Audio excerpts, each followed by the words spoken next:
सो आज हम देखने वाले हैं स्कैरी इंडियन हाई स्कूल के पार्ट 2 और थीम है इसकी बोर्ड एग्जाम चाओस, जो 2 महीने पहले ऑलरेडी आ चुकी है। और इसकी पार्ट 1 ऑलरेडी मैंने बना रखा है, वो जाके तुम लोग देख लो, बहुत ही मजा आने वाला है। सो या लेट्स स्टार्ट द वीडियो।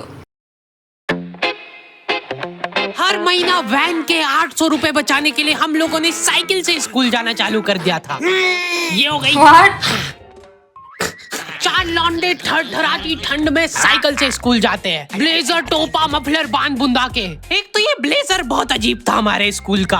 2 जेब थी हमारे ब्लेजर में और 2 ही अंदर की साइड थी। हमारे स्कूल वालों को लगा कि बाहर जेब का क्या ही यूज हो सकता है, इसलिए उन लोगों ने बाहर जेब ही नहीं दी। तो अंदर क्या यूज होगा? क्या करूं मैं इस जेब का? ठंडी लग रही है तो हाथ अंदर वाली जेब में ही डाल के चलना पड़ता था। कोनी से साइकिल चला के आते थे हम लोग स्कूल। सबको ऐसा लगता था कि हम लोग अपाहिज हैं। और फिर एकदम से हम लोग हाथ बाहर निकाल लेते थे।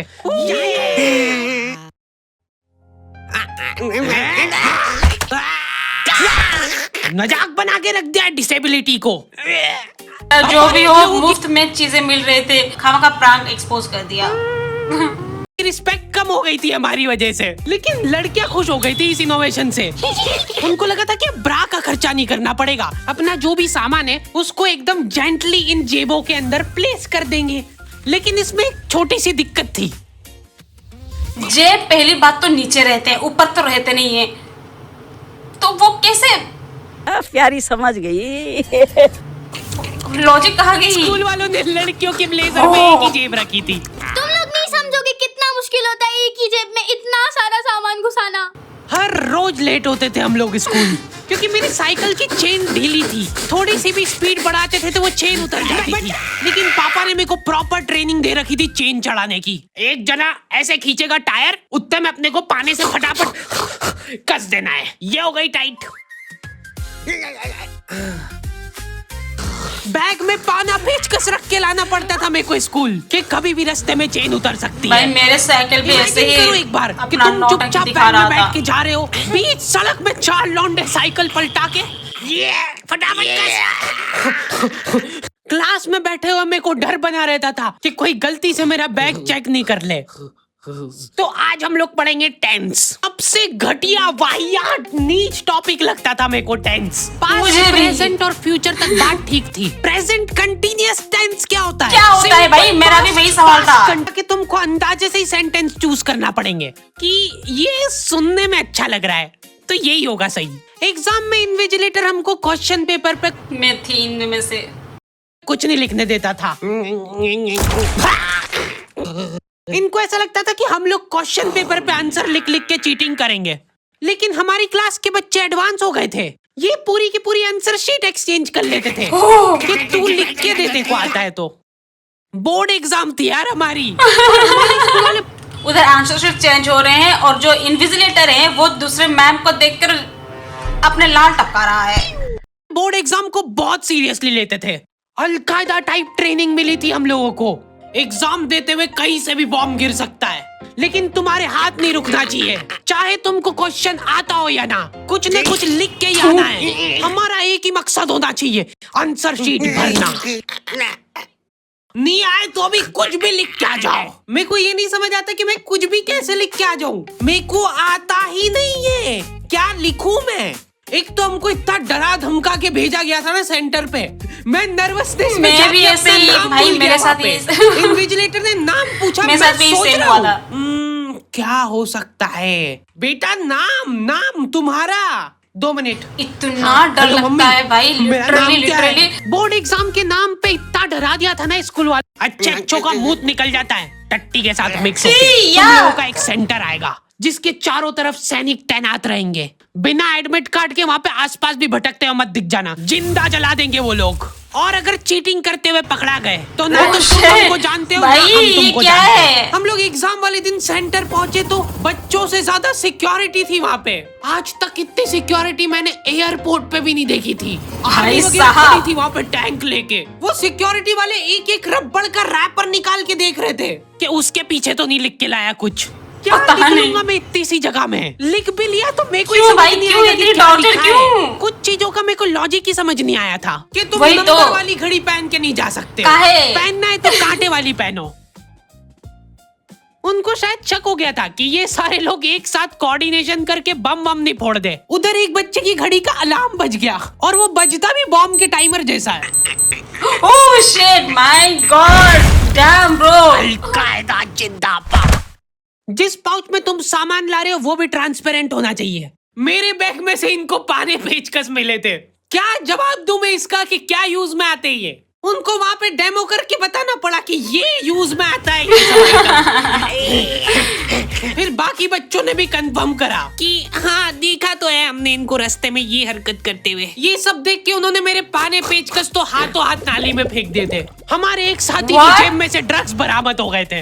अरे ड्रग्स नहीं है, ये इनहेलर है। इसको ऐसे सूंघते हैं, नाक बंद होती है तो नाक खोलने के बाद भी अगर तुम इनहेलर को पूरी ताकत से सूंघते हो, आंखें दिमाग में ठंडक हो जाएगी तुम्हारे। वो बच्चे नहीं होते जो पूरा साल टाइम पास करते और एग्जाम के एक दिन पहले पढ़ के एग्जाम देने आ जाते हैं। वो बनने की मैं कोशिश ही कर पाया था। सिर्फ मैंने सोचा था आखिरी रात मेरी है, रात भर मैं पूरा सिलेबस चाट जाऊंगा, पर मैं एग्जाम के एक दिन पहले ही बीमार पड़ गया। सर्दी हो गई मेरे को, तो मैंने सोचा ठीक है अभी थोड़ा रेस्ट करते, सुबह उठ के पढ़ाई करेंगे। नाक बंद हो गई भाई, नींद ही नहीं आ रही है। फिर पापा आके मेरे को ट्रिक बताते हैं कि अगर राइट वाली नाक बंद हो रही है ना तो लेफ्ट साइड करवट करके सो जा, फिर गहरी सांस ले, तो ये जो है ना राइट वाली खुल जाएगी और लेफ्ट वाली बंद हो जाएगी। फिर लेफ्ट वाली अगर खोलना है तो राइट साइड करवट करके सो जा। पूरी रात करवटें बदलता रह गया मैं। सुबह रास्ते में जाते जाते पढ़ रहा हूँ मैं, क्योंकि बाकी बच्चे भी यही कर रहे थे। बच्चों को लग रहा है कि भाई जितना हम लोग साल भर में नहीं पढ़े उतना हम लोग रास्ते में जाते हुए पढ़ लेंगे। रास्ते में ऐसे कॉपियां लेके घूम रहे जैसे इनसे ज्यादा पढ़ाकू कोई हो ही ना। सुबह हम सब लोग सेंटर लेट पहुंचे भाई ले क्योंकि साइकिल की चेन उतर हो गई थी गई तो रास्ते में वो कर रहे थे। एग्जाम। गेट बंद कर दी भाई, गेट बंद कर दी, हो गई एग्जाम अब। और क्वेश्चन पेपर भी लेट हो गया था उस दिन। Question paper Z plus security के साथ आता था। 10 बॉडीगार्ड लेके आते थे एक जरा सा पार्सल। भाई ये एग्जाम पेपर ना हुआ, पता नहीं क्या ही हो गया भाई, क्या ही कयामत हो गया ये। और फिर देने के बाद बोलते थे ये असली पार्सल नहीं है। What? असली नहीं है तो जोर से भी बोल सकते हो ये असली पार्सल नहीं है। ये लोग पता नहीं किसी को तो गुमराह करने की कोशिश कर रहे थे। इनको डाउट था कि इतनी सिक्योरिटी के बाद भी कोई पेपर चोरी कर लेगा, तो ये लोग इतनी सिक्योरिटी में नकली पेपर लेके आए। भाई क्यों? असली पेपर तो एक और बॉडीगार्ड नाले में तैरता हुआ लेके आ रहा है। भाई साहब क्या कर रहे हो यार? ये पानी पेचकस किसने डाले नाली में? ये लो। मजाक कर रहे थे हम तो, यही है असली क्वेश्चन पेपर। जाओ बांट दो फटाफट। भाई मजाक की भी एक हद होती है यार, हद होती है यार।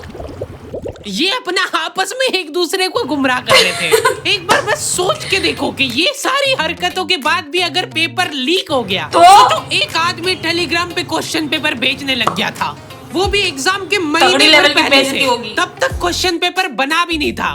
तो अब जो आदमी हमारा क्वेश्चन पेपर सेट करने बैठा उसने सोचा कि उसका काम इजी हो सकता है, क्यों ना थोड़ा सा स्मार्ट वर्क कर लिया जाए। उसी ने सबसे पहले वो फेक क्वेश्चन पेपर खरीदे और वैसे के वैसे चेप दिए।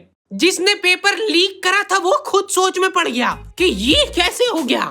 एग्जाम खत्म होने के बाद इन्विजिलेटर को बहुत मजा आता भाई कॉपियां छीनने में। एक सेकंड भी किसी को ज्यादा नहीं मिलना चाहिए। बस एक वर्ड टाइम ओवर होने के बाद कैसे लिखा तूने? एक बच्चे ने खुद से कॉपी दे दी तो इनको डिसरिस्पेक्टफुल महसूस हो गया था। उसको वापस से कॉपी दे दी कि लिख ले थोड़ी देर और। जैसे लिखने लगा वापस छीन ली। जब भी एग्जाम आता है टीचर लोगों को कुछ ज्यादा ही एक्साइटमेंट हो जाता है, पता नहीं क्यों। खैर guys, hope you guys enjoy this video. If you guys enjoy this video then please do like, comment, share and subscribe. Next video में मिलते हैं, तब तक के लिए थैंक्स फॉर वॉचिंग, बाय।